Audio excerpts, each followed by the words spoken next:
ওলামায়ে কেরাম, বিশেষ করে সম্মানিত শায়েখ অধ্যাপক মোবারক আলী হাফিজাহুল্লাহ সহ সকলের দোয়া কামনা করে আজকের আলোচনা শুরু করছি ইনশাআল্লাহুল আজিজ। জাল এবং জয়ীফ হাদিসের আলোচনার পূর্বে আমি আপনাদেরকে আরো একটি কথা অনুরোধ করব যে এই আলোচনা মনোযোগ দিয়ে শুনতে হবে। এই আলোচনা শোনার মধ্যে মনোযোগের ব্যাঘাত ঘটলে আলোচনা বুঝতে কষ্ট হতে পারে। এই জন্য আমার পক্ষ থেকে অনুরোধ থাকবে যে আপনারা অত্যন্ত মনোযোগের সাথে এই আলোচনা শ্রবণ করবেন বলে আমি আশা পোষণ করছি। জাল এবং জয়ীফ হাদিসের আলোচনার শুরুতে আমাদেরকে জানতে হবে হাদিস কাকে বলে। কুল্লু মা উযীফা ইলান নবী সাল্লাল্লাহু আলাইহি ওয়াসাল্লাম মিন আকওয়ালিহি আও আফআলিহি আও তাকরীরিহি আও সিফাতিহিল খালকিয়াহ আও খুলুকিয়াহ, প্রত্যেক যা কিছু রাসূল সাল্লাল্লাহু আলাইহি ওয়াসাল্লামের দিকে সম্পৃক্ত করা হয়, চাহে তা রাসূলের কথা হোক, চাহে তা রাসূল সাল্লাল্লাহু আলাইহি ওয়াসাল্লামের কাজ হোক, চাহে তা রাসূল সাল্লাল্লাহু আলাইহি ওয়াসাল্লামের মৌন সম্মতি হোক, তাকে হাদিস বলে। এতটুকু পর্যন্ত সকলেই একমত যে এটা হাদিসের সংজ্ঞা। বাকি অংশটুকু মুহাদ্দিসদের নিকটে হাদিসের সংজ্ঞা, কিন্তু ফুকাহাদের নিকটে হাদিসের সংজ্ঞা নয়। বাকি অংশটুকু হচ্ছে রাসূল সাল্লাল্লাহু আলাইহি ওয়াসাল্লামের শারীরিক গঠন এবং স্বাভাবিক চাল চলন। রাসূল সাল্লাল্লাহু আলাইহি ওয়াসাল্লাম দেখতে সাদা ছিলেন না কালো ছিলেন, তার চুল কেমন ছিল, তার নাক কেমন ছিল, তার পেট কেমন ছিল, ইত্যাদি বিষয়ে যে হাদিসগুলো এসেছে, এই বিষয়ে ইমাম তিরমিজি রাহিমাহুল্লাহর আশ-শামাইল নামে একটি বই রয়েছে, যেখানে তিনি রাসূল সাল্লাল্লাহু আলাইহি ওয়াসাল্লামের শারীরিক গঠনের উপর বিস্তারিত আলোচনা করেছেন। যদিও কিছুদিন পূর্বে বাংলাদেশের একজন বক্তা রাসূল সাল্লাল্লাহু আলাইহি ওয়াসাল্লামের শরীর বিষয়ে বলতে গিয়ে বলেছেন যে রাসূল সাল্লাল্লাহু আলাইহি ওয়াসাল্লামের সিক্স প্যাক ছিল, যা চরম অন্যায় ও বেয়াদবি। এই জাতীয় কোনো কথা শামাইলের বইগুলোতে পাওয়া যায় না। তো রাসূল সাল্লাল্লাহু আলাইহি ওয়াসাল্লামের শরীরের সাথে সংশ্লিষ্ট যে হাদিসগুলো, এগুলো মুহাদ্দিসদের নিকটে হাদিস, কিন্তু ফুকাহাদের নিকটে এই জন্য হাদিস নয় যে এগুলো থেকে কোনো মাসালা ইস্তেমবাত করা যায় না, এগুলো থেকে কোনো হুকুম বের করা যায় না। কেননা প্রত্যেক মানুষ নিজের শরীরের উপর কোনো অধিকার রাখে না। আমি কালো হব না সাদা হব, এর উপর আমার কোনো অধিকার নাই। আমি মোটা হব না চিকন হব, লম্বা হব না খাটো হব, এর উপর আমার কোনো অধিকার নাই। এই জন্য রাসূল সাল্লাল্লাহু আলাইহি ওয়াসাল্লাম লম্বা ছিলেন না খাটো ছিলেন, মোটা ছিলেন না চিকন ছিলেন, সাদা ছিলেন না কালো ছিলেন, তা থেকে কোনো মাসাইল আমাদের জন্য বের হয় না। এই জন্য ফুকাহাদের নিকটে এই হাদিসগুলো হাদিস নয়, কিন্তু মুহাদ্দিসদের নিকটে এগুলো হাদিস। হাদিসের সংজ্ঞার পরে দ্বিতীয় কথা হচ্ছে জয়ীফ হাদিস কাকে বলে, জাল হাদিস কাকে বলে। জয়ীফ হাদিস বলা হয় প্রত্যেক যে হাদিস হাসান নয়, প্রত্যেক যে হাদিস সহিহ নয়, তাকে জয়ীফ হাদিস বলা হয়। হাসানও নয় সহিহও নয়। এই জন্য আমাদেরকে আগে জানতে হবে সহিহ বা হাসান হাদিস কাকে বলে। মুহাদ্দিসিনে কিরামের নিকটে একটা হাদিসের মধ্যে 5টা শর্ত থাকলে সেই হাদিসকে সহিহ বলে। মা রাওয়াহু আদলুন তামুদ দাবতি মুত্তাসিলুস সানাদি গায়র মুআল্লিম ওয়ালা শাদ্দিন, প্রত্যেক যে হাদিসকে ন্যায়পরায়ণ ব্যক্তি বর্ণনা করেছে, প্রত্যেক যে হাদিসের রাবি বর্ণনাকারী মজবুত স্মৃতিশক্তির অধিকারী, প্রত্যেক যে হাদিসের সানাদের মধ্যে বিচ্ছিন্নতা নাই। হাদিসের সানাদের মধ্যে বিচ্ছিন্নতা কি, এইটা আমাকে এবং আপনাকে বুঝতে হবে। সানাদ কি জিনিস, এইটা আমাকে এবং আপনাকে বুঝতে হবে। আমি আপনাকে একটা উদাহরণ দেই যে সানাদ কি জিনিস। রাসূল সাল্লাল্লাহু, আমাদের সামনে যে বর্তমান উপস্থিত বুখারী মুসলিম আছে, তা রাসূল সাল্লাল্লাহু আলাইহি ওয়াসাল্লাম নিজে হাতে লেখেননি।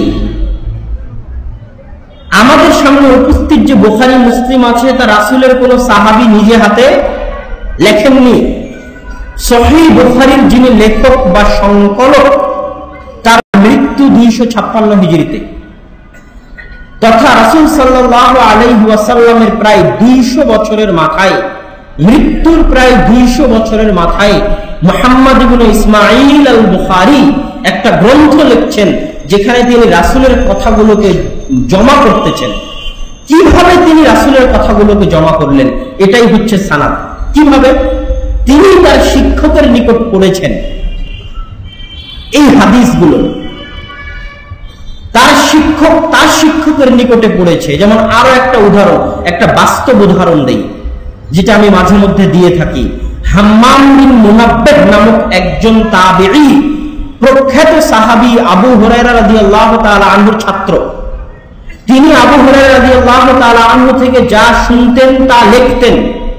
হাম্মাম বিন মুনাব্বিহ আবু হুরায়রার ছাত্র, আবু হুরায়রা রাদিয়াল্লাহু তাআলা আনহু থেকে যা শুনতেন তা লিখতেন।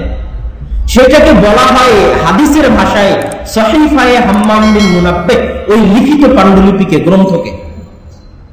সেই হাম্মাম বিন মুনাব্বিহ তার নিকট থেকে পড়েছে মা'মার বিন রাশিদ আস-সানাআনী, ইয়েমেনের রাজধানী সানাআর অধিবাসী। মা'মার বিন রাশিদের নিকট থেকে এই গ্রন্থ পড়েছে আব্দুর রাজ্জাক বিন হাম্মাম আস-সানাআনী, যিনি মুসান্নাফ আব্দুর রাজ্জাকের লেখক। নাম শুনেছেন মুসান্নাফ আব্দুর রাজ্জাক? তিনি এই গ্রন্থটা তার উস্তাদ মা'মার বিন রাশিদ থেকে পড়েছেন এবং তার মুসান্নাফ আব্দুর রাজ্জাক এই গ্রন্থ থেকে হাদিস সংকলন করেছেন এইভাবে যে আমাকে আমার উস্তাদ মা'মার বিন রাশিদ শুনিয়েছে, তাকে হাম্মাম বিন মুনাব্বিহ শুনিয়েছে, তাকে আবু হুরায়রা রাদিয়াল্লাহু তাআলা আনহু শুনিয়েছে। তিনি বলেন রাসূল সাল্লাল্লাহু আলাইহি ওয়াসাল্লাম বলেছেন। এই যে মাঝখানের বর্ণনাকারীদের ধারা, এটাকেই বলা হয় সানাদ। তাহলে হাদিস সহিহ হওয়ার জন্য আমরা যে তিনটে শর্তের প্রথমে আলোচনা করলাম, তার এক নাম্বার ছিল এই বর্ণনাকারীদেরকে হতে হবে ন্যায়পরায়ণ। কেউ মদখোর নয়, জুয়াখোর নয়, মিথ্যাবাদী নয়, সালাত পরিত্যাগ করে না, রাস্তাঘাটে বসে আড্ডা দেয় না, চায়ের দোকানে বসে আড্ডা দেয় না, তারা হচ্ছে ন্যায়পরায়ণ। এই সমস্ত হাদিসের বর্ণনাকারীদেরকে ন্যায়পরায়ণ হতে হবে। দুই, তার মজবুত স্মৃতিশক্তির অধিকারী হতে হবে, হাদিস শুনলে হুবহু মুখস্থ রাখতে পারে। যেমন আহমদ বিন হাম্বল রাহমাহুল্লাহ 10 লক্ষ হাদিসের হাফেজ ছিলেন, তারা হচ্ছেন হাফেজে হাদিস। এরকম মজবুত স্মৃতিশক্তির অধিকারী হতে হবে। তিন,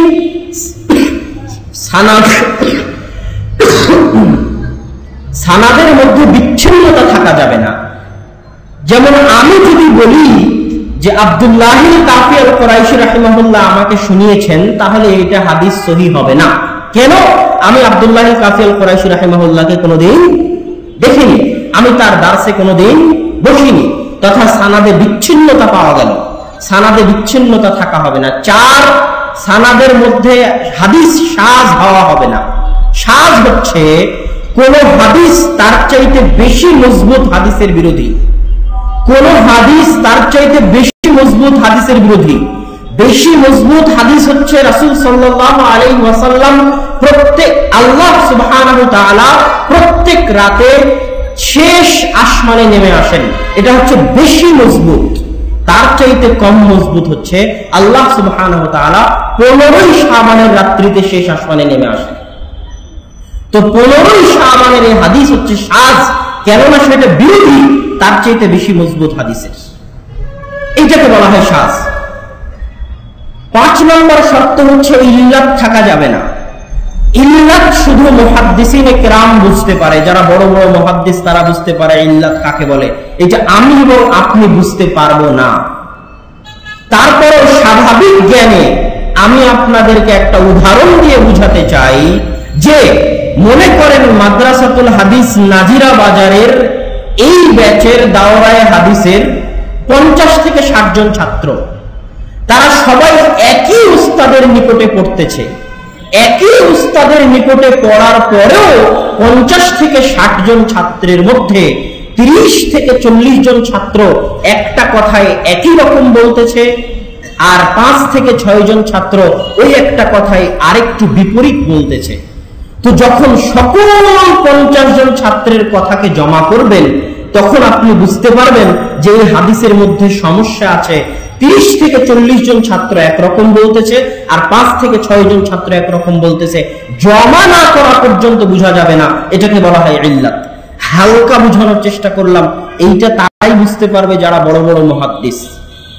তো এই 5টা শর্ত যে হাদিসের মধ্যে পাওয়া যায় না, কোনো একটাতে যদি কমতি থাকে তাহলে সেই হাদিসকে বলা হবে যায়ীফ। যদিও স্মৃতি শক্তিতে যদি হালকা দুর্বলতা থাকে, বেশি দুর্বলতা নয়, 100টা হাদিস বর্ণনা করলে 80টাই ঠিক বর্ণনা করে, 20টাতে ত্রুটি করে, তথা হালকা দুর্বলতা আছে, বেশি দুর্বলতা নাই, তাহলে হাদিস হবে হাসান। আর যদি বেশি দুর্বলতা থাকে বা সমান সমান 50-50, 50টাতে ভুল করে, 50টাতে ঠিক করে, 80টাতে ভুল করে, 20টাতে ঠিক করে, অধিক অথবা 50-50, তাহলে হাদিস হবে যায়ীফ। আর মাউযু জাল হাদিস হচ্ছে হুয়াল কাযিবুল মাখলুক আলা রাসূলিল্লাহ মুখতালাকু আলা রাসূলিল্লাহ সাল্লাল্লাহু আলাইহি ওয়াসাল্লাম, এমন হাদিস যা রাসূল সাল্লাল্লাহু আলাইহি ওয়াসাল্লাম বলেননি, রাসূল সাল্লাল্লাহু আলাইহি ওয়াসাল্লাম বলেননি, এমন হাদিসকে বলা হয় জাল বা মাউযু। এবার আসি আমাদের আলোচনায় যে জাল এবং যায়ীফ হাদিস, মাউযু এবং দুর্বল হাদিস থেকে আমাদেরকে কেন রক্ষা পেতে হবে, সমাজকে কেন রক্ষা করতে হবে এবং এ বিষয়ে জানার প্রয়োজনীয়তা কেন রয়েছে, এইটা এবার আমরা বুঝার চেষ্টা করি।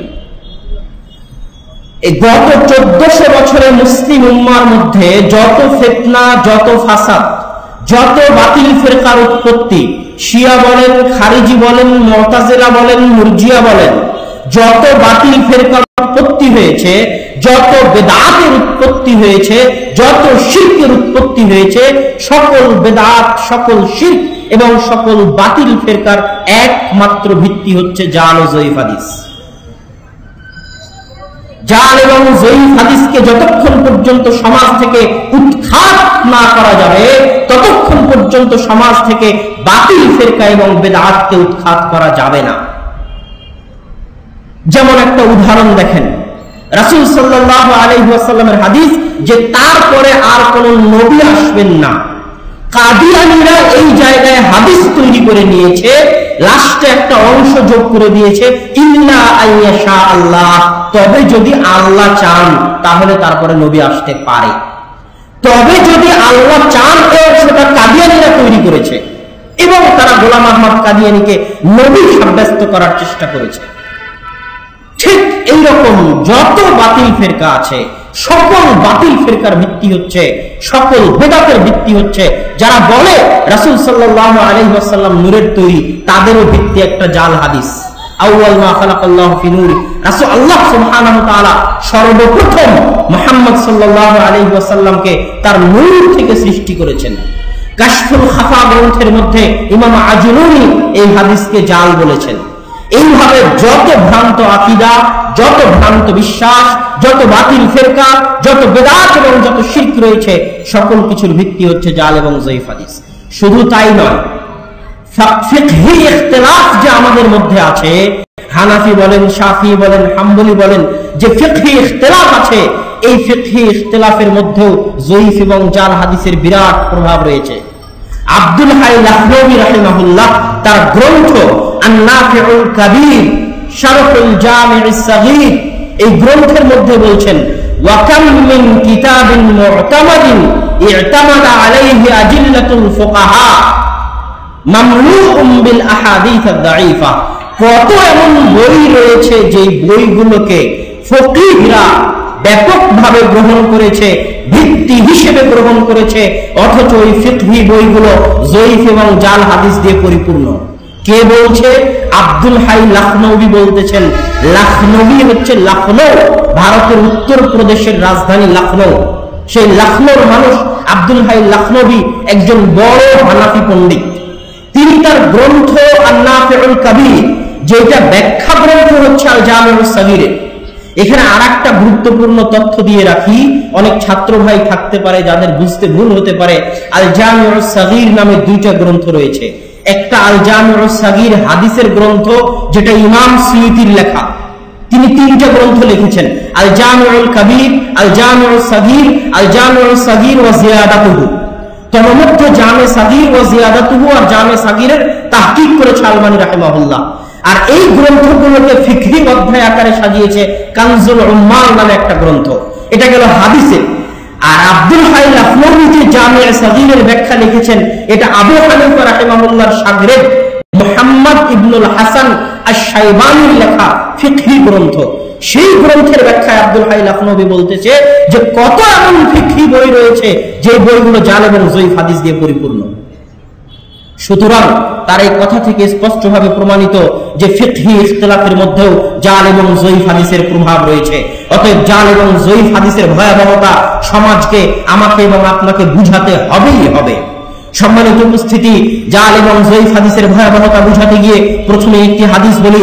সহিহ বুখারীর 3461 নম্বর হাদিস। আন আব্দুল্লাহ ইবনে আমর রাদিয়াল্লাহু তাআলা আনহু, আব্দুল্লাহ বিন আমর রাদিয়াল্লাহু তাআলা আনহু থেকে বর্ণিত, তিনি বলেন রাসূল সাল্লাল্লাহু আলাইহি ওয়াসাল্লাম বলেছেন, বাল্লিগু আন্নী ওয়ালাউ আয়া, তোমরা আমার নিকট থেকে পৌঁছিয়ে দাও যদিও একটি আয়াত হয়, এবং তোমরা বনি ইসরাঈলের কিসসা বর্ণনা করতে পারো, লা হারাজ, কোনো সমস্যা নাই। আমান কাযাবা আলাইহি মুতাআম্মিদান ফালাতাবাওয়া মাকআদাহু মিনান নার, আর যে ব্যক্তি আমার নামে মিথ্যা হাদিস বর্ণনা করলো তার থাকার জায়গা জাহান্নাম। যে ব্যক্তি আমার নামে মিথ্যা হাদিস বর্ণনা করলো তার থাকার জায়গা জাহান্নাম। যে ব্যক্তি আমার নামে মিথ্যা হাদিস বর্ণনা করলো তার থাকার জায়গা জাহান্নাম। সহিহ বুখারীর হাদিস। এই হাদিসকে 70-এরও অধিক সাহাবী বর্ণনা করেছে। এই হাদিস 70-এরও অধিক সাহাবী বর্ণনা করেছে। এই জন্য হাদিসকে বলা হয় মুতাওয়াতির পর্যায়ের হাদিস, নিঃসন্দেহে সহিহ হাদিস। এই হাদিস রাসূল সাল্লাল্লাহু আলাইহি ওয়াসাল্লাম বলেছেন, বাল্লিগু আন্নী, আমার নিকট থেকে পৌঁছাও, তাবলীগ করো, কিন্তু তাবলীগের শর্ত হচ্ছে আন্নী, আমার পক্ষ থেকে হতে হবে, তোমাদের নিজের পক্ষ থেকে নয়। বাল্লিগু আন্নী, আমার পক্ষ থেকে পৌঁছে দাও, তাবলীগ করো, সমস্যা নাই, কিন্তু তাবলীগ আমার পক্ষ থেকে হতে হবে, আমার কথা দিয়ে হতে হবে, তোমাদের নিজেদের বানানো সুন্নাত, বানানো কথা এবং কর্ম দিয়ে তাবলীগ চলবে না। দ্বিতীয় কথা হচ্ছে, যারা আমার নামে মিথ্যা হাদিস বানায় তাদের থাকার জায়গা জাহান্নাম। বহু মুহাদ্দিস এমন আছে, আবু মুহাম্মদ আল জুওয়াইনি, যিনি ফতোয়া দিয়েছেন কেউ যদি রাসূলের নামে মিথ্যা হাদিস বানায় তাহলে সে কাফের। যদিও জমহুর মুহাদ্দিসের মতে কেউ যদি হালাল না মনে করে, হারাম মনে করে যে রাসূলের নামে হাদিস বানানো হারাম, এটা মনে করার পর মিথ্যা হাদিস বানায় তাহলে সে কাফের হবে না। কিন্তু কেউ যদি হালাল মনে করে হাদিস বানায় রাসূলের নামে তাহলে সে কাফের হবে। এতে জমহুর মুহাদ্দিসিনে কেরামের ইত্তেফাক রয়েছে। এবং একদল মানুষ রাসূলের নামে মিথ্যা হাদিস বানানোকে হালাল মনে করে। তারা মনে করে যে আমি তো সৎ আমলের জন্য হাদিস বানাচ্ছি, আমি তো নামাজের জন্য হাদিস বানাচ্ছি, আমি তো কোরআন পড়ানোর জন্য হাদিস বানাচ্ছি। নূহ ইবনে আবি মারিয়াম নামে একজন ব্যক্তি ছিল যে কোরআনের ফজিলতে হাদিস মিথ্যা তৈরি করত। ওই হাদিসের খোঁজে যখন মুহাদ্দিস বের হলেন যে হাদিস কে তোমাকে বর্ণনা করেছে, তুমি তাকে গিয়ে বললেন তোমাকে কে বর্ণনা করেছে, তোমাকে কে বর্ণনা করেছে। এইভাবে পৌঁছতে পৌঁছতে নূহ ইবনে আবি মারিয়ামের নিকটে পৌঁছলেন মুহাদ্দিস। বললেন তুমি এই হাদিস কোথায় শুনেছো? সে বলছে আমি নিজেই বানিয়েছি। কেন তুমি নিজেই বানিয়েছো? বলছে মানুষজন আর কোরআন তেলাওয়াত করে না, যেন মানুষজন কোরআন তেলাওয়াত করে, তাই কোরআনের ফজিলতে হাদিস বানিয়েছি। এই সূরা পড়লে এত নেকি, এই সূরা পড়লে এত নেকি, এই সূরা পড়লে এত নেকি।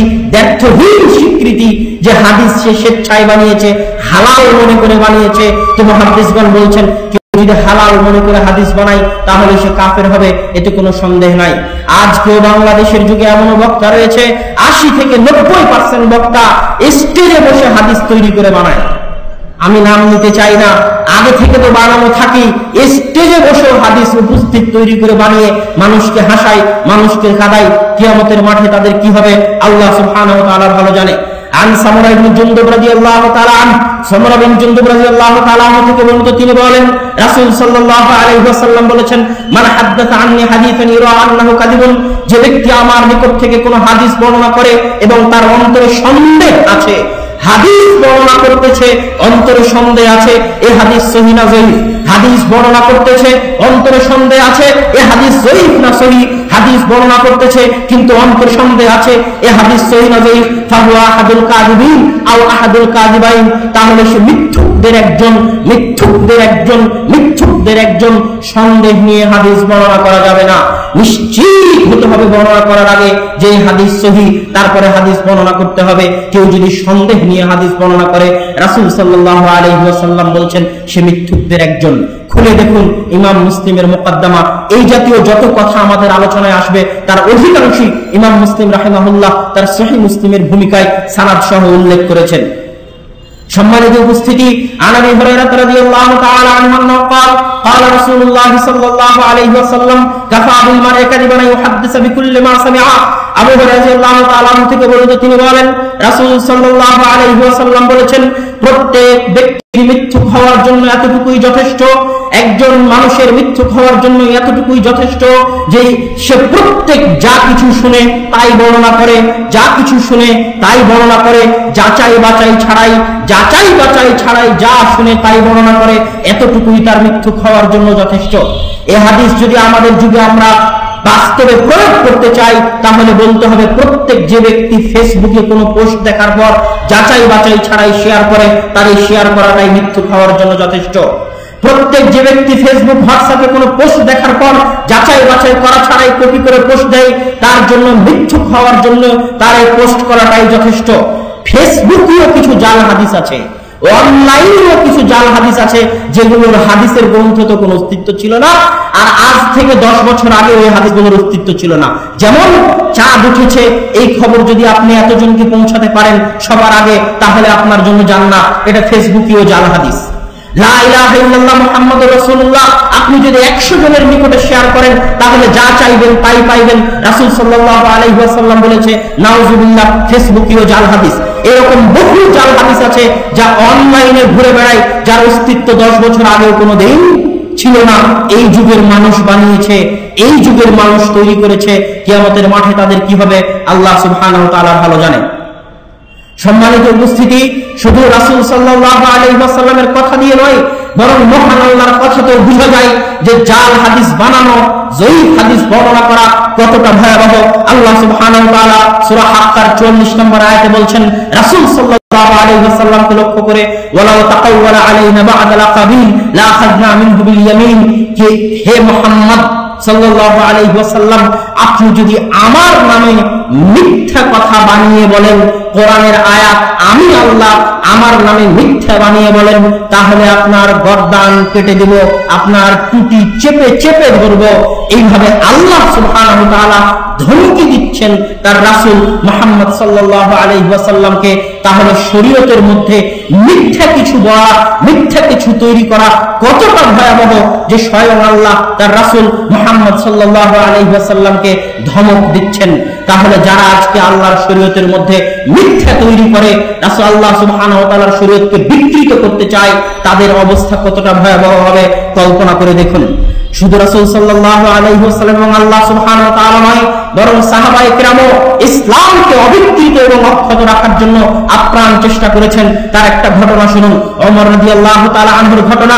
আবু সাঈদ খুদরি রাদিয়াল্লাহু তাআলা আনহু বলছেন, কুনতু জালিসান বিল মাদিনাতি ফি মাজলিসিল আনসার, আমি একদা বসেছিলাম মদিনাতে আনসারদের মজলিসে, ফাজা আবু মুসা আল আশআরী ফাজিআন মাদউরান, হঠাৎ দেখে আবু মুসা আশআরী মজলিসে উপস্থিত হলো, ফাজিআন মাদউরান, ভীত সন্ত্রস্ত হত বিহ্বল অবস্থায় আবু মুসা আশআরী রাদিয়াল্লাহু তাআলা আনহু মজলিসে উপস্থিত হলো। তখন আমরা তাকে জিজ্ঞেস করলাম, মা শানুকা, হে আবু মুসা আশআরী, কি সমস্যা, কি কাহিনী, কি প্রবলেম যে তুমি হত বিহ্বল ভীত সন্ত্রস্ত অবস্থায় মজলিসে উপস্থিত হয়েছো?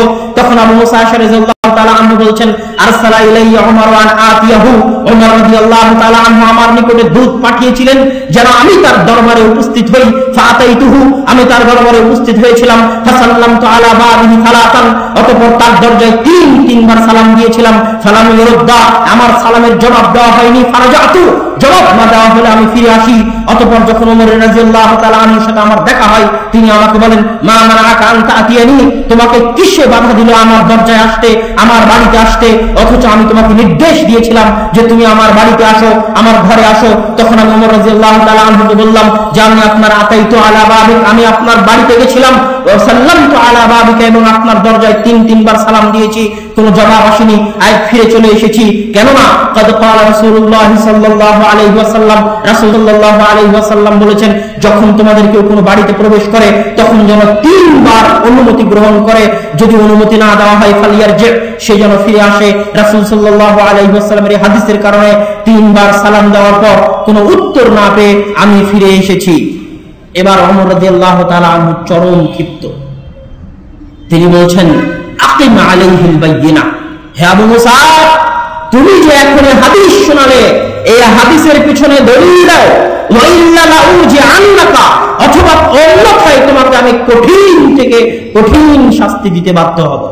তুমি এখনই যে হাদিস শোনালে, খলিফাতুল মুসলিমিন ওমর রাদিয়াল্লাহু তাআলা আনহু আরেকজন বিখ্যাত পরহেজগার সাহাবীকে ধমক দিচ্ছেন এই মর্মে যে তুমি যে এখন হাদিস শোনালে, এই হাদিসের পিছনে দলিল দাও, না হলে তোমাকে শাস্তি দিব কঠিন থেকে কঠিন। আর আমরা বক্তাকে জিজ্ঞেস করতে ভয় পাই যে আপনার হাদিসের দলিল দেন।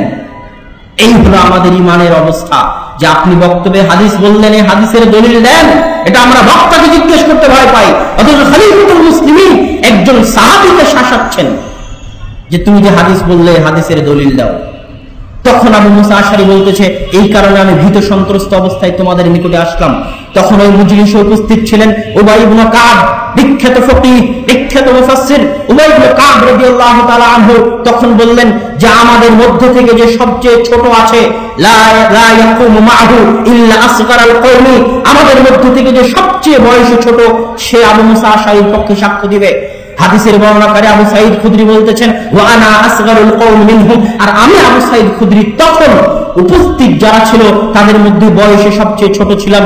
আমি ওমরের দরবারে গেলাম এবং তার দরবারে গিয়ে সাক্ষী দিলাম যে এই হাদিস আমি রাসূল সাল্লাল্লাহু আলাইহি ওয়াসাল্লামের নিকট থেকে শুনেছি। এখান থেকে আরেকটা বিষয় প্রমাণিত হয়, যেখানে খলিফাতুল মুসলিমিন ওমর রাদিয়াল্লাহু তাআলা আনহুর অবগতিতে হাদিস নাই, তিনি জানেন না এই হাদিস, সেখানে আমার এবং আপনার ইমাম হাদিস জানবে না, এটাই স্বাভাবিক, এটাই স্বাভাবিক। যেখানে খলিফাতুল মুসলিমিন ওমর রাদিয়াল্লাহু তাআলা আনহু এই হাদিস জানেন না, সেখানে আমার এবং আপনার ইমাম হাদিস জানবেন না, কিছু না কিছু হাদিস তাদের অগোচরে থেকে যাবে, এটাই স্বাভাবিক। এই জন্য ইমামের ফতোয়াকে একমাত্র কট্টর সঠিক ফতোয়া হিসেবে মেনে নেওয়া পশ্চিমকালেও বুদ্ধিমত্তার পরিচয় নয়, বরং হাদিস পাওয়া গেলে হাদিসের উপর আমল করতে হবে। যেভাবে হাদিস পেয়ে ওমর রাদিয়াল্লাহু তাআলা আনহু সিলিন্ডার হয়ে গেলেন, পানি হয়ে গেলেন। তিনি বললেন, আবু মুসা আশআরী, লা উরিদু আন আত্তাহিমাক, আমি তোমাকে অপবাদ দিতে চাইনি, আমি বলতে চাইনি যে তুমি মিথ্যা হাদিস বানাচ্ছ, কিন্তু আমি এরকম কঠোরতা কেন অবলম্বন করলাম? কেননা আমি ভয় পাই যে আমি যদি কঠোরতা অবলম্বন না করি তাহলে মানুষ রাসূল সাল্লাল্লাহু আলাইহি ওয়াসাল্লামের নামে মিথ্যা হাদিস বানাবে, মিথ্যা হাদিস বর্ণনা করবে। এই ভয়ে আমি কঠোরতা অবলম্বন করলাম। তাহলে দেখেন মিথ্যা হাদিসের বিষয়ে, দুর্বল হাদিসের বিষয়ে খলিফাতুল মুসলিমিন কত কঠোর, ওমর রাদিয়াল্লাহু তাআলা আনহু কত কঠোর। সম্মানিত উপস্থিতি, শুধু তাই নয়, আলী রাদিয়াল্লাহু তাআলা আনহু কঠোর ছিলেন। তিনি যখনই, আমি যে হাদিসটা পড়লাম এই হাদিস সহিহ মুসলিমের মধ্যে এসেছে, কিতাবুল আদাবের মধ্যে কিতাবুল ইস্তেজান অনুমতি অধ্যায়ে হাদিস এসেছে। ঠিক ওমর রাদিয়াল্লাহু তাআলা আনহুর মতো আলী রাদিয়াল্লাহু তাআলা আনহু কঠোরতা অবলম্বন করতেন। যখনই তিনি কোন ব্যক্তি তার সামনে হাদিস বর্ণনা করত, তখন আলী রাদিয়াল্লাহু তাআলা আনহু ইস্তাহলাফতু, আলী রাদিয়াল্লাহু তাআলা আনহু তাকে কসম খেতে বলতেন যে তুমি কসম খাও যে এই হাদিস রাসূল সাল্লাল্লাহু আলাইহি ওয়াসাল্লাম বলেছে। ফাইদা হালাফা তাসাদদাকা, যখন সে ব্যক্তি কসম খেত যে আল্লাহর কসম এই হাদিস রাসূল সাল্লাল্লাহু আলাইহি ওয়াসাল্লাম বর্ণনা করেছে, তখন আলী রাদিয়াল্লাহু তাআলাকে স্বীকৃতি দিতেন। এই ছিল আলী রাদিয়াল্লাহু তাআলা আনহুর অবস্থা। ঠিক তেমনি ছিলেন ইবনে আব্বাস রাদিয়াল্লাহু তাআলা আনহু। তিনি বলতেছেন, মুকদ্দমা মুসলিম সহিহ মুসলিমের ভূমিকা খুলে দেখুন, তিনি বলতেছেন, ইদা সামি'না রাজুলান ইয়াকুলু ক্বালা রাসূলুল্লাহ সাল্লাল্লাহু আলাইহি ওয়াসাল্লাম ইবতাদারাতহু আবসারনা ওয়া আসগাইনা ইলাইহি বিআযানিনা, যখনই আমরা শুনতে পেতাম আশেপাশে কোথাও কেউ বলতেছে, কোন মতে আমাদের কানে এসে পৌঁছেছে আওয়াজ যে আশেপাশে কেউ বলতেছে ক্বালা রাসূলুল্লাহ সাল্লাল্লাহু আলাইহি ওয়াসাল্লাম, যে আল্লাহ রাসূল বলেছেন। আশেপাশে থেকে কোনো আওয়াজ যদি আমাদের কানে পৌঁছতো, রাসূলের কোনো হাদিস কেউ শোনাচ্ছে, কেউ বলতেছে যে ক্বালা রাসূল সাল্লাল্লাহু আলাইহি ওয়াসাল্লাম, তাহলে আমরা সব কাজ বন্ধ করে দিতাম। ইত্তাবা ফিল আবসারনা, চোখ দিয়ে তাকিয়ে দেখতাম কি সেই হাদিস, আর কান খাড়া করে শুনতাম। আসগাইনা ইলাইহি বিআযানিনা, কান খাড়া করে শুনতাম যে হাদিসটা কি। ফালাম্মা রাকিবান নাসু সা'বা ওয়াদ দালুল, কিন্তু দুঃখজনক হলো সত্য, যখন ফিতনার যুগ চলে আসলো, যখন মানুষ সত্য মিথ্যা মিশিয়ে দিল, তখন আমরা আর ক্বালা রাসূলুল্লাহ, রাসূল সাল্লাল্লাহু আলাইহি ওয়াসাল্লাম বলেছেন শুনলে আর বিশ্বাস করি না। লা নাকুদু ইল্লা মা না'রিফ, তখন আমরা যাচাই বাছাই করে গ্রহণ করি, যাচাই বাছাই ছাড়া গ্রহণ করি না। ইবনে আব্বাস বলতেছেন রাদিয়াল্লাহু তাআলা আনহুমা, মুকদ্দমা মুসলিম, সহিহ মুসলিমের ভূমিকা খুলে দেখুন। ইবনে মাসউদ রাদিয়াল্লাহু তাআলা আনহু থেকে বর্ণিত, তিনি বলেন, ইবনে মাসউদ রাদিয়াল্লাহু তাআলা আনহু বলতেছেন, ইন্নাশ শাইতানা লা ইয়াতামাসসালু ফি সূরাতি রাজুলি, শুনে রাখলে মানুষ, শয়তান মানুষের আকৃতি ধারণ করে জনসমাজের মধ্যে আসে, ফায়ুহাদ্দিসুনা বিহাদিসিন মিনাল কাযিব, অতঃপর মিথ্যা হাদিস বর্ণনা করে। শয়তান মানুষের রূপ ধারণ করে আসে এবং মিথ্যা হাদিস বর্ণনা করে, এবং মিথ্যা হাদিস বর্ণনা করার পর চলে যায়। চলে যাওয়ার পর মানুষজন বলে যে আমি এই হাদিস শুনেছি এমন ব্যক্তির নিকট থেকে, আরিফু ওয়াজহাহু ওয়ালা আদরি ইসমাহু, যাকে দেখলে চিনতে পারবো কিন্তু বলতে পারবো না সে কে, তার নাম কি, তার বাড়ি কোথায়, কিন্তু চেহারা যদি দেখি তাহলে চিনতে পারবো। ইবনে মাসউদ বলতেছেন শয়তান মানুষের রূপ নিয়ে আসবে, মানুষের রূপ নিয়ে এসে মিথ্যা হাদিস বলবে, মিথ্যা হাদিস বলার পর চলে যাবে, চলে যাওয়ার পর মানুষ বলবে এই হাদিস আমি এমন ব্যক্তির নিকট থেকে শুনেছি যাকে দেখলে চিনতে পারবো কিন্তু তাকে আমি চিনি না, তার নাম ধাম জানি না, তার বাড়ি কোথায় জানি না। এই কথা প্রমাণ করে, এই হাদিস প্রমাণ করে, আজকে যারা চেহারাকে গোপন করে অডিওর মাধ্যমে যুবক সমাজকে বিভ্রান্ত করতেছে, নিজের পরিচয়কে গোপন করে ইউটিউবে এবং ফেসবুকে এমন সমস্ত অডিও ছেড়ে জঙ্গিবাদকে উস্কে দিচ্ছে, তারা যে শয়তান নয় তার কোনো গ্যারান্টি নাই। ইবনে মাসউদ রাদিয়াল্লাহু তাআলা আনহুর কথা অনুযায়ী যাচাই বাছাই ছাড়া এই সমস্ত অপরিচিত ব্যক্তিদের কথা, এই সমস্ত অপরিচিত ব্যক্তিদের বক্তব্য শোনা যাবে না, দেখাও যাবে না, শেয়ারও করা যাবে না, অন্যথায় আপনি মিথ্যুকদের অন্তর্ভুক্ত হবেন। ইবনে সিরিন রাহিমাহুল্লাহ বলতেছেন, লাম ইয়াকুনু ইয়াসআলুনা আনিল ইসলাম ফালাম্মা ওয়াকাআতিল ফিতনাহ। মুহাম্মদ ইবনে সিরিন বলতেছেন আমরা আগে সানাদ সম্পর্কে জিজ্ঞেস করতাম না, কিন্তু যখন ফিতনা পতিত হলো, ফিতনা চলে আসলো, মিথ্যার যুগ শুরু হলো, তখন আমরা দেখি যে কে এই হাদিসের বর্ণনাকারী, তখন আমরা বলি সাম্মু লানা রিজালাকুম, ওহে মানুষ তুমি যে হাদিস বলতেছো এই হাদিসের বর্ণনাকারীকে, তার নাম কি, তার পরিচয় কি, তা আমাদেরকে শোনাও। ফাইনদারু ইলা আহলিস সুন্নাহ, যদি সে আহলুস সুন্নাহর অনুসারী হয় তাহলে তার হাদিস গ্রহণ করা হতো, আর যদি আহলুল বিদআর অন্তর্ভুক্ত হয় তাহলে তার হাদিস গ্রহণ করা হতো না। তিনি আরো কয়েকটি কথা বলেছেন যা খুব গুরুত্বপূর্ণ। তিনি বলছেন ইন্না হাযাদ দীন ইলমুন, এই জ্ঞান, এই দ্বীন তোমরা যে গ্রহণ করতেছো তোমাদেরকে দেখতে হবে। আম্মান তাখুদুনা দীনাকুম ফানজুরু আম্মান তাখুদুনা দীনাকুম, তোমরা এই দ্বীনের জ্ঞান গ্রহণ করার আগে দেখো যে তোমরা কার নিকট থেকে জ্ঞান হাসিল করতেছো, কার নিকট থেকে বক্তব্য শুনতেছো, কার কথা শুনতেছো, কার কথা মানতেছো। এটা শোনার আগে যাচাই বাছাই করো যে সে ব্যক্তিকে, সে কোথায় পড়াশোনা করেছে, তার কি যোগ্যতা, এটা যাচাই বাছাই করার পরে তোমরা তার নিকটে জ্ঞান হাসিল করো। কে বলতেছেন? মুহাম্মদ ইবনে সিরিন রাহিমাহুল্লাহ বলতেছেন। সম্মানিত উপস্থিতি, শুধু তাই নয়, আল্লাহ সুবহানাহু ওয়া তাআলা পবিত্র কোরআন মাজিদে বলেন, ইয়া আইয়ুহাল্লাযীনা আমানু ইন জাআকুম ফাসিকুম বিনাবাইন ফাতাবায়ানু, ও হে ঈমানদারগণ, যখন তোমাদের নিকটে কোনো ফাসিক ব্যক্তি সংবাদ নিয়ে আসে, ফাতাবায়ানু, তোমরা সেই সংবাদটি যাচাই বাছাই করো। সেই সংবাদ যাচাই বাছাই না করে তোমরা বিশ্বাস করিও না। এই আয়াত হচ্ছে উসুলে হাদিসের ভিত্তি, উসুলে হাদিসের মূল ভিত্তি এই আয়াত, যে কেউ হাদিস বললেই বিশ্বাস করা হবে না, যাচাই বাছাই করতে হবে। কে বলতেছেন?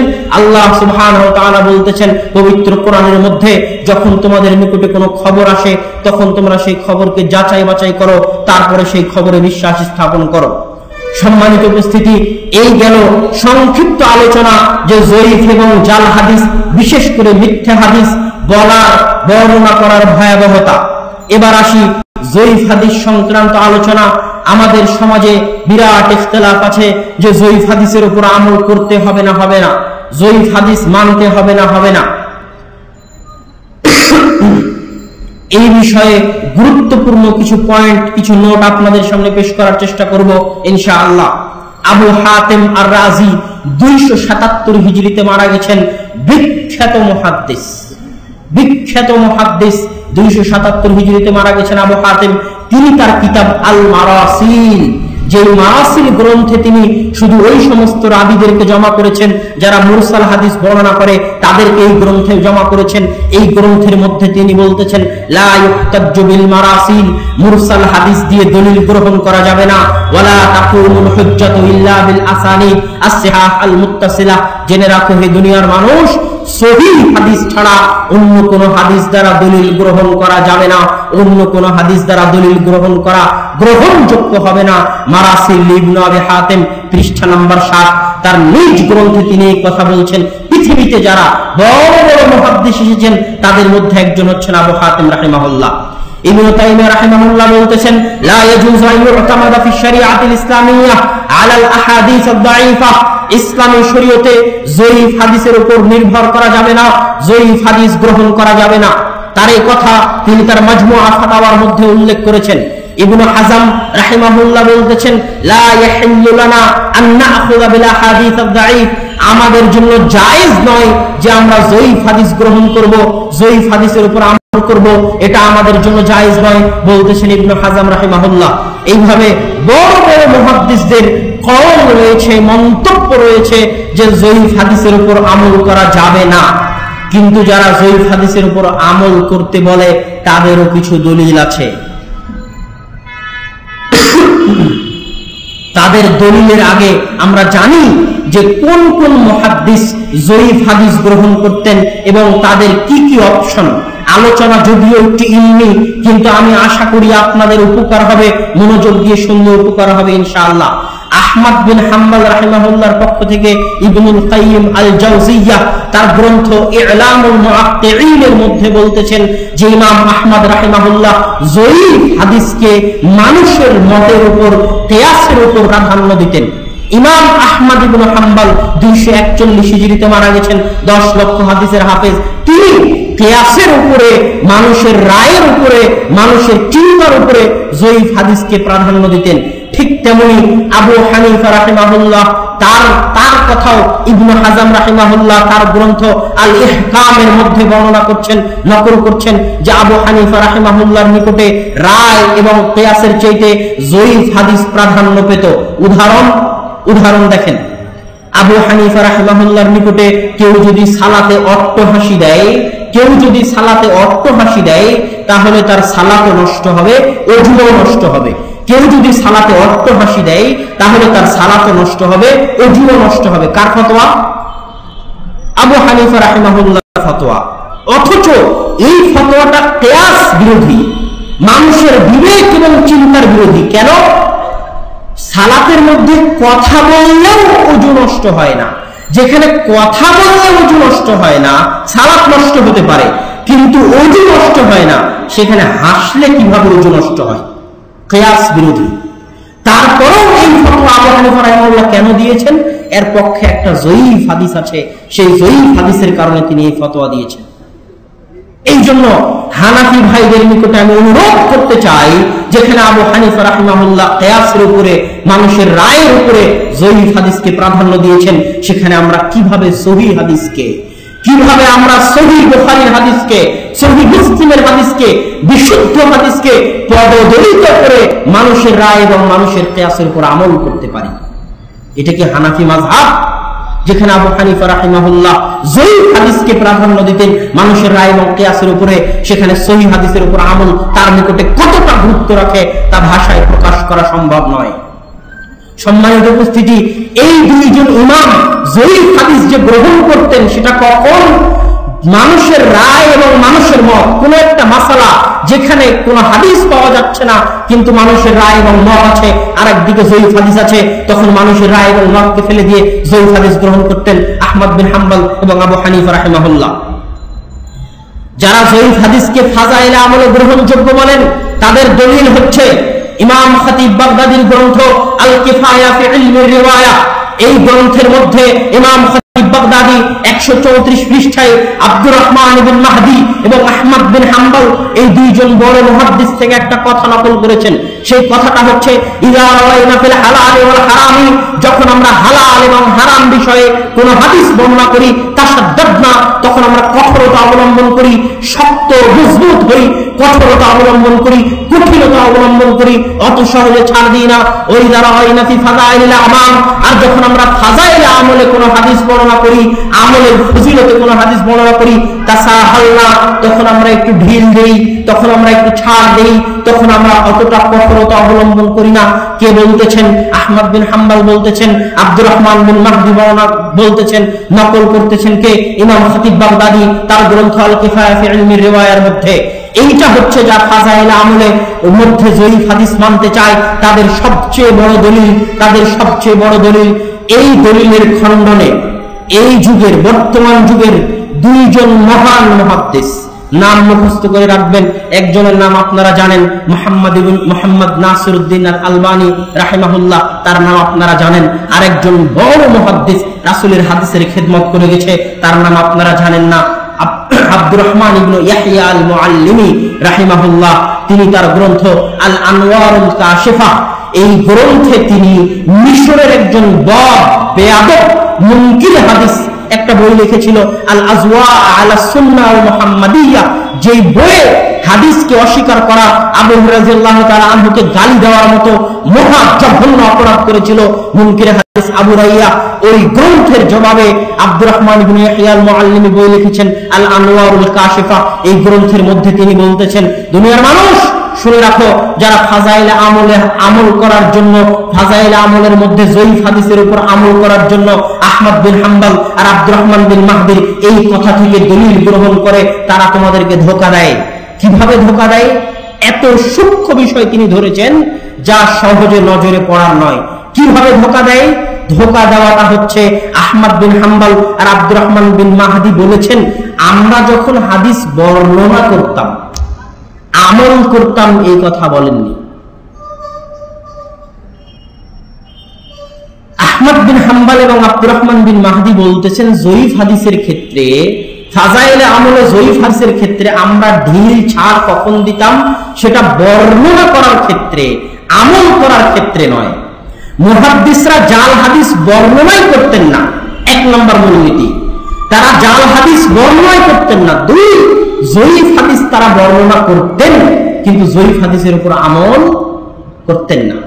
তারা কোথাও বলেননি, পৃথিবীতে কেউ দেখাতে পারবে না যে তারা বলেছেন তারা জয়ীফ হাদিসের উপর আমল করতেন। তারা জয়ীফ হাদিস বর্ণনা করতেন, এই কথা বলেছেন যে আমরা জয়ীফ হাদিস বর্ণনা করতাম। এটা আব্দুর রহমান বিন ইয়াহইয়া আল মুআল্লিমি এই সূক্ষ্ম বিষয়টা আমাদের ধরিয়ে দিয়েছেন যে এখানে আমল করার কথা নাই, এখানে বর্ণনা করার কথা আছে।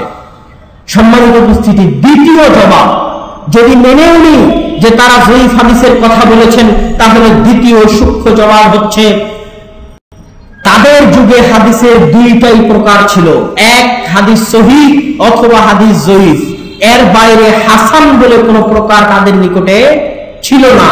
পরবর্তীতে ইমাম তিরমিজি রাহিমাহুল্লাহর পরে আরেকটা তৃতীয় প্রকার আবির্ভাব হয়, যাকে বলা হয় হাসান। হাসান হচ্ছে এমন দুর্বল হাদিস যার দুর্বলতা অনেক কম এবং তার পক্ষে আরো অনেক হাদিস আছে, আরো অনেক কোরআনের আয়াত আছে, তখন ওই দুর্বল হাদিসকে বলা হয় হাসান। তো যখন ইমাম আহমদ বিন হাম্বল এই কথা বলেছেন, তখন তার যুগে জয়ীফ এবং সহিহ দুটোই প্রকার ছিল, হাসান বলে কোনো প্রকার ছিল না। তার জয়ীফ দ্বারা উদ্দেশ্য ছিল মূলত হাসান। যে হাসান পরবর্তীতে প্রকার হয়ে বের হয়ে এসেছে, তাদের জয়ীফ দ্বারা উদ্দেশ্য ছিল হাসান হাদিস, সত্যিকার জয়ীফ হাদিস নয়, সত্যিকার দুর্বল হাদিস নয়। এটা হচ্ছে দ্বিতীয় সূক্ষ্ম জবাব। আমি জানি না আমি আপনাদেরকে বুঝাতে পারতেছি কিনা, তারপরও চেষ্টা করতেছি।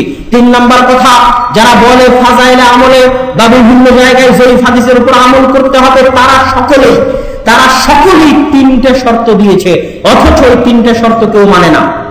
যারা জয়ীফ হাদিসের উপর আমল করতে বলতেছেন, তাদের নিকটেই তিনটে শর্ত। এক, ওই দুর্বলতা যেন কঠিন দুর্বলতা না হয়, যেন হালকা দুর্বল হাদিস হয়। দুই, তাহতা আসলিন আমিন সাহিহিন, এমন বিষয়ের জয়ীফ হাদিস যেই বিষয়ের আসল মূল ভিত্তি শরীয়তে সাবিত আছে, যেমন যোহরের সালাত শরীয়তে সাবিত আছে। 5 বার 5 ওয়াক্ত সালাত ফরজ, এটা শরীয়তে নিঃসন্দেহে সাবিত আছে, সহিহ হাদিস দ্বারা প্রমাণিত। এখন কেউ যদি একটা দুর্বল হাদিস নিয়ে আসে যে 5 ওয়াক্ত সালাত আদায় করলে এই এই এই এই নেকি হবে, তাহলে এই দুর্বল হাদিসটা এমন একটা বিষয়ের পক্ষে হচ্ছে যেই বিষয়টা শরীয়তে প্রমাণিত। আমি মনে হয় বুঝাতে পারছি না। একটা জয়ীফ হাদিস বলতেছে যে ঈদে মিলাদুন নবী পালন করলে এত নেকি। ঈদে মিলাদুন নবী ডাহা মিথ্যা, ডাহা বেদাত, এর পক্ষে আর দুনিয়াতে কোনো হাদিস নাই, একমাত্র এই জয়ীফ এবং এই জাল হাদিস ছাড়া। এখানে এটা এই জয়ীফ এবং জাল হাদিসের উপর আমল চলবে না, এটা তাদেরও হক যারা জয়ীফ হাদিসে আমল করতে চায়। তারা বলতেছে কখন চলবে, যখন জয়ীফ হাদিসটা এমন বিষয় হবে যে বিষয়টা প্রমাণিত। ফজরের পূর্বের 2 রাকাত সালাত সহিহ হাদিস দ্বারা প্রমাণিত। এখন একটা জয়ীফ হাদিস বলতেছে কেউ যদি ফজরের পূর্বে 2 রাকাত সালাত আদায় করে তাহলে এত এত নেকি। তাহলে একটা সহিহ সাবিত জিনিসের পক্ষে একটা জয়ীফ হাদিস। তো যারা বলতেছে জয়ীফ হাদিসের উপর আমল করবে তাদের নিকটে এই শর্ত আছে যে ওই আমলের মূলটা, আসলটা সহিহ হাদিস দ্বারা প্রমাণিত হতে হবে। যদিও এই কথাও ঠিক নয়, আমাদের নিকটে জয়ীফ হাদিসের উপর কোনো মতেই কোনোভাবেই আমল করা যাবে না। আমি তাদের কথা বলতেছি যারা দাবি করে জয়ীফ হাদিসের উপর আমল করা যাবে, তারা কি কি শর্ত দিয়েছে সেই শর্ত, অথচ তারাও তাদের শর্ত মানে না, এটা বুঝাতে চাচ্ছি। তারা 3 নাম্বার শর্ত দিয়েছে, লা ইউতাকাদ আন্নাহু সাবিত, এটা বিশ্বাস করা যাবে না যে এই আমি যে আমলটা করতেছি, আমি যে হাদিসের উপর আমল করতেছি, এই হাদিস রাসূল থেকে প্রমাণিত, এটা বিশ্বাস করা যাবে না। 3টে শর্ত। 1, দুর্বলতা যেন কঠিন না হয়। 2, এমন বিষয়ের পক্ষে জয়ীফ হাদিস যেই বিষয়ের মূলটা, আসলটা সহিহ হাদিস দ্বারা প্রমাণিত। 3, ওই আমলের উপর বিশ্বাস রাখা যাবে না যে আমল রাসূলের সুন্নাত, তাহলে আমল করার কি দরকার? যদি রাসূলের সুন্নাত না হয় তো আমল করার কোনো প্রয়োজন নাই। এই 3টা তারা শর্ত দিয়েছে যারা জয়ীফ হাদিসের উপর আমল করতে চায়। তারপরের কথা আমরা বলবো, আমরা জয়ীফ হাদিসের উপর আমল করার ক্ষেত্রে কিছু জবাব তো দিলাম, এবার শেষ 2টি জবাব দিব, যে 2টি জবাব আমার এবং আপনার জন্য যথেষ্ট হয়ে যাবে। 1 নাম্বার জবাব হচ্ছে, বান্দা, হে বান্দা, যে বলতেছো, তুমি যে বলতেছো যে জয়ীফ হাদিসের উপর আমল করব, তোমার নিকটে আমার জিজ্ঞাসা, তোমার নিকটে আমার প্রশ্ন, সহিহ হাদিসের উপর কয়দিন আমল করেছো? সহিহ হাদিসে যে আমলগুলোর কথা এসেছে সেগুলোর উপর কয়দিন আমল করেছো বেটা? সহিহ হাদিসে এসেছে 12 রাকাত সুন্নাতের কথা, প্রতিদিন কয়দিন 12 রাকাত সুন্নাত আদায় করেছো? সহিহ হাদিসে এসেছে আয়াতুল কুরসির কথা, প্রত্যেক 5 ওয়াক্ত সালাতের পরে কয়দিন আয়াতুল কুরসি পাঠ করেছো 5 ওয়াক্ত সালাতের পরে? সহিহ হাদিসে যত আমল এসেছে এই সহিহ হাদিসের আমলগুলো কয়দিন করেছো? আগে সহিহ হাদিসের উপর আমল করো, করে শেষ করো দেখি বেটা, তারপরে জয়ীফ হাদিসের দিকে যাও। তারপরে ফাজাইলে আমল খুলে পড়ো, আগে সহিহ হাদিসের উপর আমল করে শেষ তো করো। আল হাদিস as-সাহিহা গানিয়াতুন আনিল হাদিস az-যায়িফা, সহিহ হাদিস আমাদের জন্য যথেষ্ট, আমল করার জন্য জয়ীফ হাদিসের প্রয়োজন নাই। সহিহ হাদিসে এত আমলের কথা বলা আছে, এত আমলের কথা বলা আছে যেগুলো করতেই জীবন পার হয়ে যাবে, জয়ীফ হাদিসের কোনো প্রয়োজন নাই। আর একটা ভয়াবহ দিক হচ্ছে জয়ীফ হাদিসের উপর আমল করতে গিয়ে সহিহ হাদিসের উপর আমল করে না। এমন অনেক ফাজাইলে আমলের হাদিস আছে যেগুলো সহিহ হাদিসে আছে, সেগুলো ছেড়ে দিয়ে জয়ীফ হাদিসের উপর আমল করে। সহিহ হাদিসে আছে 33, 34 বার সুবহানাল্লাহ, আলহামদুলিল্লাহ, আল্লাহু আকবার, এটার উপর কোনোদিন আমল করেছি কিনা জানি না, কিন্তু 1,00,000 বার, 10,000 বার, 1,000 বার লা ইলাহা ইল্লাল্লাহ যে জয়ীফ হাদিস আছে সেগুলোর উপর আমল করে, অথচ এই সহিহ হাদিসের উপর আমল করতে অনীহা। সম্মানিত উপস্থিতি, এই জন্য আগে আমল করলে আগে সহিহ হাদিসের উপর আমল করে শেষ করো, জয়ীফ হাদিসের প্রয়োজন হবে না দুনিয়াতে। দ্বিতীয় কথা হচ্ছে, হাফেজ ইবনে হাজার আসকালানী রাহিমাহুল্লাহ তার গ্রন্থ নুজহাতুন নাজারে বলেছেন, লা ফারকা বাইনাল ফাযাইল ওয়াল আহকাম, হুকুম, আহকাম আর ফজিলতের মধ্যে কোনো পার্থক্য নাই, সবই ইসলামী শরীয়তের অন্তর্ভুক্ত। ফাযাইলে আমল ইসলামী শরীয়তের অন্তর্ভুক্ত, হুকুম, আহকাম, হালাল হারাম ইসলামী শরীয়তের অন্তর্ভুক্ত। আর ইসলামী শরীয়তে জয়ীফ হাদিসের উপর আমল চলবে না। অতএব ফাজাইলে আমলেও জয়ীফ হাদিসের উপর আমল চলবে না, আমল করলে সহিহ হাদিসের উপরেই আমল করতে হবে। এরপরে আমি আপনাদের সামনে কিছু গুরুত্বপূর্ণ প্রশ্নের উত্তর দিব। 1 নাম্বার প্রশ্ন, যা ওই সমস্ত ভাইদের পক্ষ থেকে করা হয় যারা জয়ীফ হাদিসের উপর আমল করতে চায়, তাদের সবচেয়ে বড় প্রশ্ন হচ্ছে, যদি জয়ীফ হাদিসের উপর আমল করা এত বড়ই অপরাধ হয়, তাহলে ইমাম তিরমিজি, ইমাম আবু দাউদ, ইমাম ইবনে মাজাহ তাদের গ্রন্থে কেন জয়ীফ হাদিস আনলেন? মানলাম তোমাদের কথা বুখারীতে জয়ীফ হাদিস নাই, মানলাম তোমাদের কথা মুসলিমে জয়ীফ হাদিস নাই, ইমাম আবু দাউদ কেন তার গ্রন্থে জয়ীফ হাদিস আনলেন? ইমাম তিরমিজি কেন তার গ্রন্থে জয়ীফ হাদিস আনলেন? ইমাম ইবনে মাজাহ কেন তার গ্রন্থে জয়ীফ হাদিস আনলেন? তোমরা কি তাদের চেয়ে বড় পণ্ডিত? তারা কি বুঝতেন না যে জয়ীফ হাদিসের উপর আমল করা হবে না? তারপরেও কেন তারা তাদের গ্রন্থে জয়ীফ হাদিস এনেছেন? এই প্রশ্ন, এই অভিযোগ তাদের পক্ষ থেকে উত্থাপন করা হয়। এর জবাব আমি না, মুহাদ্দিসগণ দিয়ে গেছেন, যুগে যুগে সকল মুহাদ্দিস দিয়ে গেছেন। ইবনে হাজার আসকালানী বলেন, ইমাম নববী বলেন, ইমাম খাত্তাবী বলেন, তারা সকলেই এই প্রশ্নের জবাব দিয়ে গেছেন। এই প্রশ্নের জবাবে তারা বলেছেন, যারা মূলত এই প্রশ্ন করে তাদের মধ্যে অজ্ঞতা আছে। তারা কোনোদিন সুনানে তিরমিজি, সুনানে ইবনে মাজাহ, সুনানে আবু দাউদ বুঝে পড়ার চেষ্টা করেনি।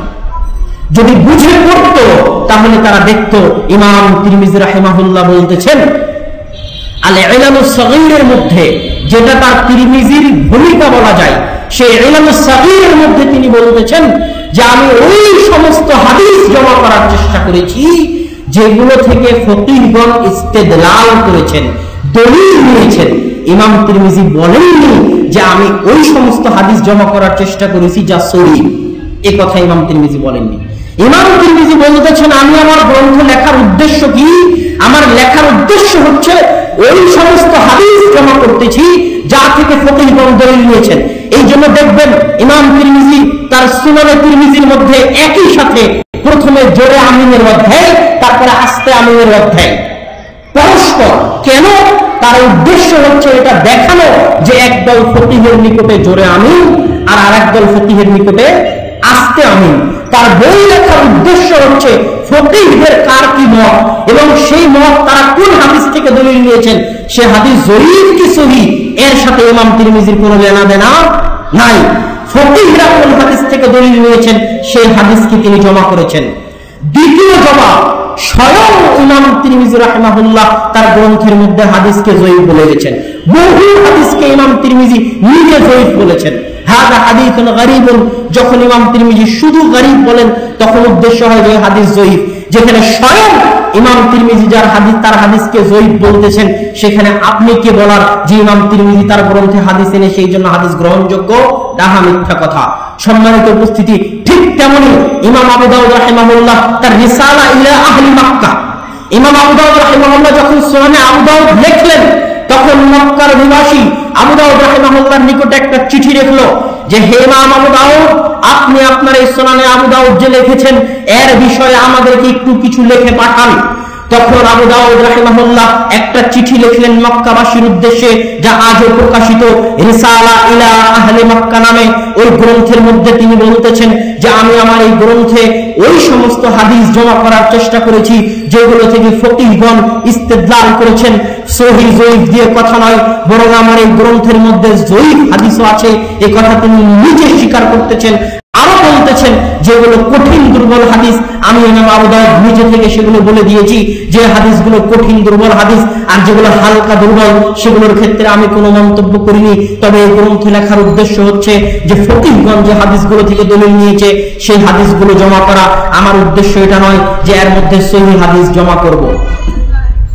সম্মানিত উপস্থিতি, শুধু তাই নয়, যখনই আপনি সুনানে আবু দাউদ, সুনানে তিরমিজি এবং সুনানে ইবনে মাজাহ পড়বেন এবং প্রত্যেক লেখকের অবস্থা এবং ভূমিকা যাচাই বাছাই করবেন, তখন আপনার নিকটে ক্লিয়ার হয়ে যাবে যে তারাও জয়ীফ হাদিস দিয়ে দলিল গ্রহণ করতেন না, তারাও জয়ীফ হাদিসের উপর আমল করতেন না, বরং প্রত্যেক কথার শেষে, প্রত্যেক হাদিসের শেষে ইমাম তিরমিজি রাহিমাহুল্লাহ সহিহ হাদিসের উপর আমলের প্রাধান্য দিয়ে বলতেন ওয়াইলাইহি যাহাবা আসহাবুনা ওয়াইলাইহি যাহাবা আহলুল হাদিস ওয়াইলাইহি যাহাবা আসহাবুল হাদিস।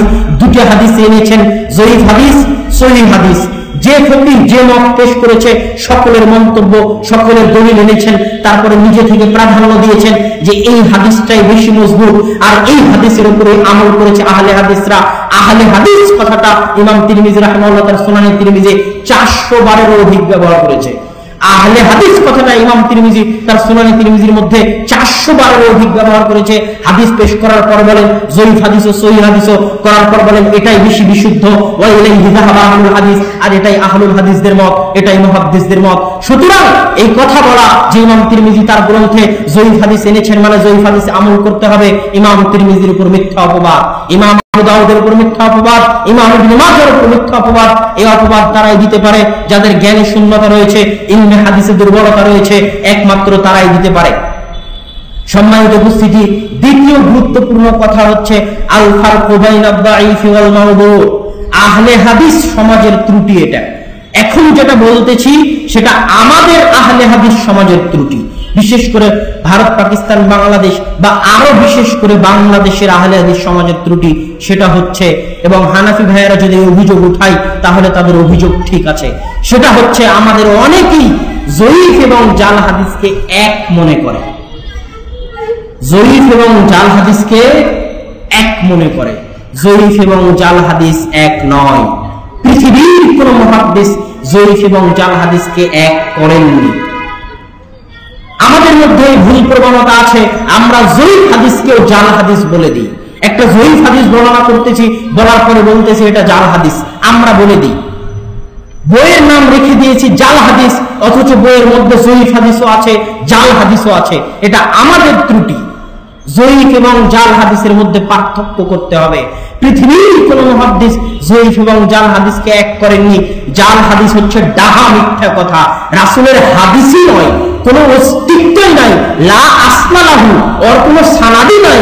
আর জয়ীফ হাদিস এমন হাদিস যার পক্ষে আরো শাওয়াহিদ, আরো মুতাবাআত, আরো কোরআনের আয়াত পাওয়া গেলে কোনো এক সময় সেটা হাসানের পর্যায়ে পৌঁছতে পারে।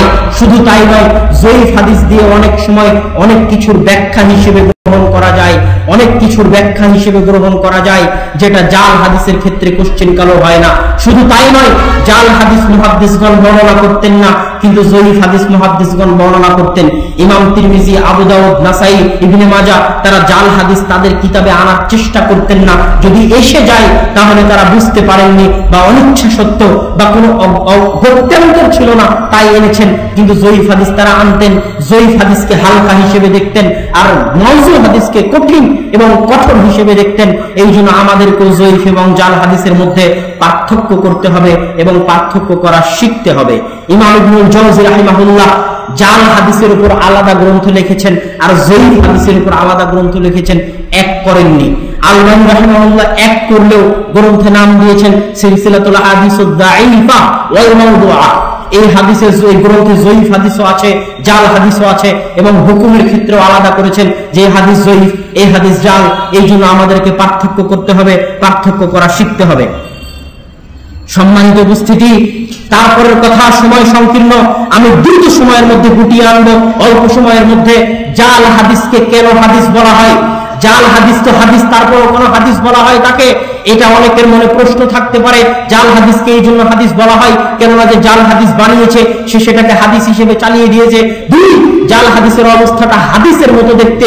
হাদিসের যেমন সানাদ থাকে, হাদিসের যেমন মাতান থাকে, তেমনি জাল হাদিসেরও বানানো সানাদ থাকে, বানানো মাতান থাকে।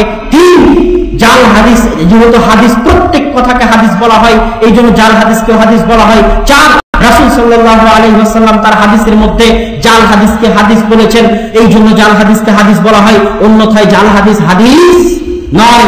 জাল হাদিস যেহেতু রাসূলের কথা নয়, অতএব জাল হাদিস হাদিস নয়।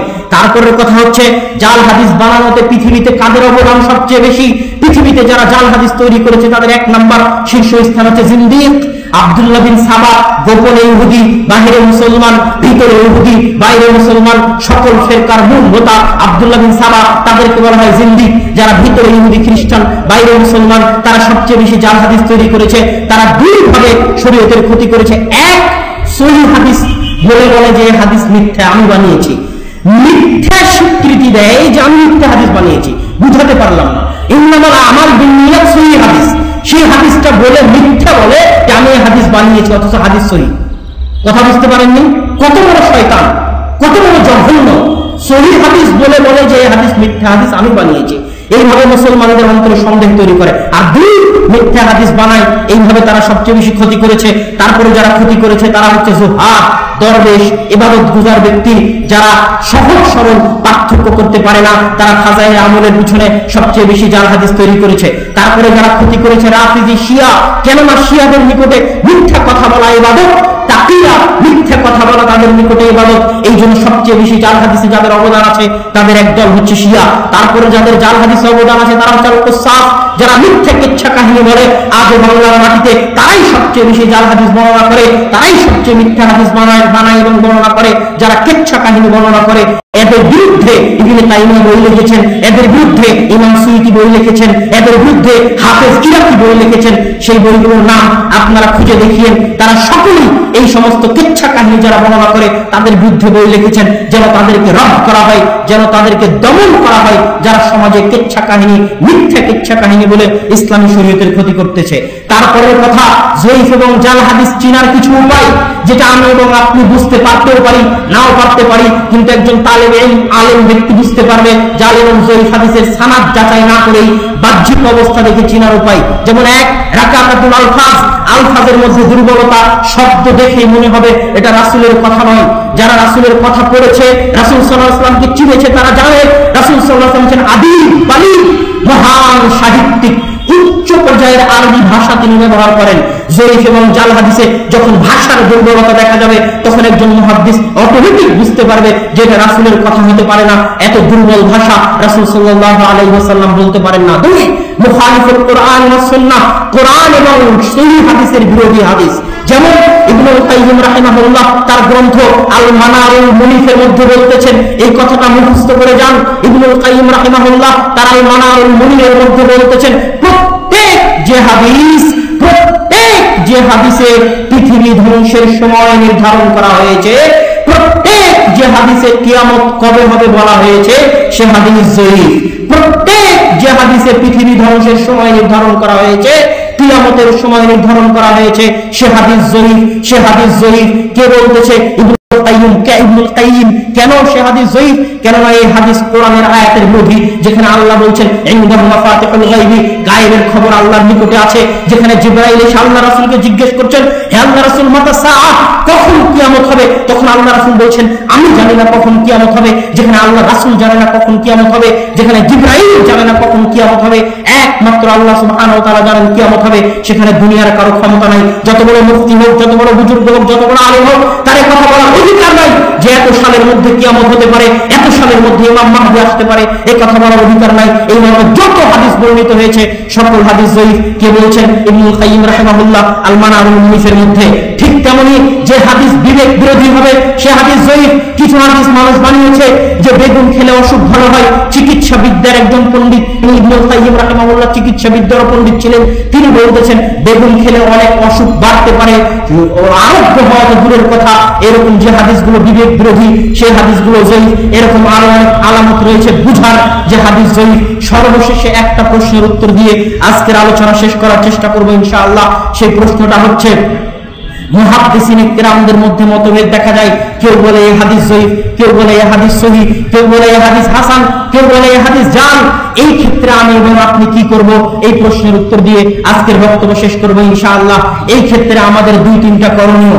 এক নাম্বার করণীয় হচ্ছে, যদি দেখা যায় মতভেদ মুতাকাদ্দিমিন আর মুতাআখিরিন, মুতাকাদ্দিমিন মানে যারা আগে চলে গেছেন, আসাতিন উলুমুল হাদিস, হাদিস শাস্ত্রের যারা পিলা, হাদিস শাস্ত্রের যারা ভিত্তি, যেমন ইয়াহইয়া ইবনে সাঈদ আল-কাত্তান 198 হিজরিতে মারা গেছেন, ইয়াহইয়া ইবনে মাঈন 233 হিজরিতে মারা গেছেন, আলী ইবনে মাদিনী 234 হিজরিতে মারা গেছেন, আহমদ ইবনে হাম্বল 241 হিজরিতে মারা গেছেন, আবু হাতিম আর-রাজি 277 হিজরিতে মারা গেছেন, আবু যুরআ আর-রাজি 264 হিজরিতে মারা গেছেন। এরা হচ্ছেন আসাতিন উলুমুল হাদিস, ইলমে হাদিসের পাহাড়, ইলমে হাদিসের পিলার। এনারা হচ্ছেন অতীত যুগের মুহাদ্দিস। তাদের মন্তব্যের সাথে যদি হাফিজ ইবনে হাজার আসকালানী, আলবানী রাহিমাহুল্লাহর মন্তব্যের মতভেদ দেখা যায়, তাহলে তাদের মন্তব্যই প্রাধান্য পাবে, তাদের মন্তব্যই সঠিক বলে গণ্য হবে, এত কোনো সন্দেহ নাই। যদি না হাফিজ ইবনে হাজার আসকালানী এবং আলবানী রাহিমাহুল্লাহর পক্ষে মজবুত কোনো দলিল থাকে, তখন তাদের কথা গ্রহণ করা যেতে পারে। মজবুত কোনো দলিল ছাড়া পরবর্তীতে যারা এসেছে তাদের চাইতে পূর্বে যারা চলে গেছে তাদের কথাকে গ্রহণ করা হবে। দুই, মুহাদ্দিসদের প্রকার আছে। মুহাদ্দিসরা একদল কঠোর মুহাদ্দিস আছেন, যেমন ইয়াহইয়া ইবনে মাঈন কঠোর মুহাদ্দিস, 233 হিজরিতে মারা গেছেন। ইয়াহইয়া ইবনে সাঈদ আল কাত্তান 198 হিজরিতে মারা গেছেন, কঠোর মুহাদ্দিস। একটুতে হাদিসকে দুর্বল বলেন। আর একদল মুহাদ্দিস রয়েছে যারা মুতাসাহিল, শৈথিল্যবাদী মুহাদ্দিস। ইমাম হাকিম 405 হিজরিতে মারা গেছেন। ইমাম তিরমিজি রাহিমাহুল্লাহ এনারা হচ্ছেন শৈথিল্যবাদী মুহাদ্দিস, যারা অল্পতেই হাদিসকে সহিহ বলে দেন, অল্পতেই হাদিসকে হাসান বলে দেন। আর আরেকদল মুহাদ্দিস আছে যারা মুতাদিল, মধ্যম পন্থা অবলম্বন করেন। ইমাম বুখারী রাহিমাহুল্লাহ 256 হিজরিতে মারা গেছেন। ইমাম আহমদ রাহিমাহুল্লাহ 241 হিজরিতে মারা গেছেন। এনারা হচ্ছেন মধ্যম পন্থা অবলম্বনকারী মুহাদ্দিস। এই ক্ষেত্রে আমাকে এবং আপনাকে দেখতে হবে যারা কঠোর, তারা যদি কোন হাদিসকে সহিহ বলে নিঃসন্দেহে সেই হাদিস সহিহ। আর যারা দুর্বল, যারা শৈথিল্যবাদ, তারা যদি কোন হাদিসকে সহিহ বলে তাহলে মনে খটকা রাখতে হবে, সিদ্ধান্ত ভেবে চিন্তে নিতে হবে, মুহাদ্দিসদের পরামর্শ অনুযায়ী নিতে হবে। আর যারা মুতাদিল, মধ্যম পন্থা অবলম্বনকারী, তাদের সিদ্ধান্ত সর্বদা চূড়ান্ত বলে গণ্য হবে। এছাড়া আমি এবং আপনি অধিকাংশ মুহাদ্দিস যে মন্তব্য পেশ করবে, যে হাদিসের উপর হুকুম লাগাবে, সেটা গ্রহণ করতে পারি। আর একটা কথা আপনাকে বলি, যারা এই কথার মাধ্যমে আমাদের অন্তরে সন্দেহ সৃষ্টি করতে চায় যে উমুক্ত হাদিসকে জয়ীফ বলেছে, উমুক্ত হাসান বলেছে, উমুক্ত সহিহ বলেছে, তারা এই সন্দেহ সৃষ্টি করার ক্ষেত্রে ভুল করে। কেন? মুহাদ্দিসদের ইখতিলাফ এরকম কোশ্চেন কেন পাবেন না যে একজন মুহাদ্দিস একটা হাদিসকে সহিহ বলতেছে আর আরেকটা হাদিসকে জাল বলতেছে। একই হাদিস, একজন সহিহ আর একজন জাল, এমন ইখতিলাফ দুনিয়াতে খুঁজে পাওয়া মুশকিল। আমার জানা মতে এরকম ইখতিলাফ নাই যে একটা হাদিসকে একজন মুহাদ্দিস সহিহ আর আরেকজন মুহাদ্দিস জাল বলতেছে। এত বড় ইখতিলাফ দুনিয়াতে হতে পারে না। ঠিক তেমনি একটা হাদিসকে একজন মুহাদ্দিস সহিহ বলতেছে, আরেকজন মুহাদ্দিস জয়ীফ বলতেছে, এমন ইখতিলাফও কম, এমন ইখতিলাফের সংখ্যা হাতে গোনা যাবে। ইখতিলাফ কোথায়? একজন মুহাদ্দিস হাসান আর একজন মুহাদ্দিস জয়ীফ, একজন মুহাদ্দিস হাসান আর একজন মুহাদ্দিস জয়ীফ, এই জায়গায় ইখতিলাফ হয়। অতএব কেউ যদি বলে সহিহ এবং জয়ীফ ইখতিলাফ হয়, তাহলে ভুল। সহিহ জয়ীফের ইখতিলাফ হাতে গোনা যেতে পারে। সহিহ আর জালের মধ্যে ইখতিলাফের কোনো প্রশ্নই আসে না। ইখতিলাফ যা দেখা যায়, কেউ বলেন হাসান, কেউ বলেন জয়ীফ। আর এই জাতীয় হাদিসের ক্ষেত্রে আমি যে সমাধান দিলাম, এই সমাধান অনুসরণে আমরা ইনশাআল্লাহ সহজ পথ পাবো। আল্লাহ সুবহানাহু ওয়া তাআলা আমাদেরকে পবিত্র কোরআন এবং সহিহ হাদিস মেনে চলার তৌফিক দান করুক। এবং যেভাবে যুগে যুগে মুহাদ্দিসগণ, আহলে হাদিসগণ জয়ীফ এবং জাল হাদিসের বিরুদ্ধে আন্দোলন চালিয়েছেন, জয়ীফ এবং জাল হাদিসকে সমাজ থেকে উৎখাত করার জন্য জেল খেটেছেন, শুলিতে চলেছেন, ফাঁসির কাছে গেছেন, জয়ীফ এবং জাল হাদিসের বিরুদ্ধে কলম ধরেছেন, বক্তব্য লিখে গেছেন। ঠিক সেভাবে আমরাও যেন জয়ীফ এবং জাল হাদিসের বিরুদ্ধে আমাদের লড়াই চালিয়ে যেতে পারি এবং পৃথিবীর কোন শক্তিকে আমরা তোয়াক্কা না করে তাদেরকে, তাদের ভয়, ভীতি, হুমকি ধমকিকে তুলে মেরে উড়িয়ে দিয়ে ফাঁসিতে যেতেও রাজি আছি, শরীর কাষ্টে ঝুলতেও রাজি আছি, কিন্তু জয়ীফ এবং জাল হাদিসের বিরুদ্ধে ইসলামী শরীয়তকে অবিকৃত রাখার আন্দোলন আমরা চালিয়ে যাব ইনশাআল্লাহ। কেননা যারা ইহুদি খ্রিস্টান, তারা সর্বদা চক্রান্ত করে মুসলমানদেরকে, যখন তারা বাহুর বলে দমন করতে পারেনি, শক্তি দিয়ে দমন করতে পারেনি, অত্যাচার করে দমন করতে পারেনি, তখন পিছনের দরজা দিয়ে জাল এবং জয়ীফ হাদিস তৈরি করে ইসলামের মধ্যে বিকৃত সৃষ্টি করেছে। আর আহলে হাদিসরা যতদিন জীবিত আছে, ইনশাআল্লাহ ইসলামকে অবিকৃত রাখার আন্দোলন আমরা চালিয়ে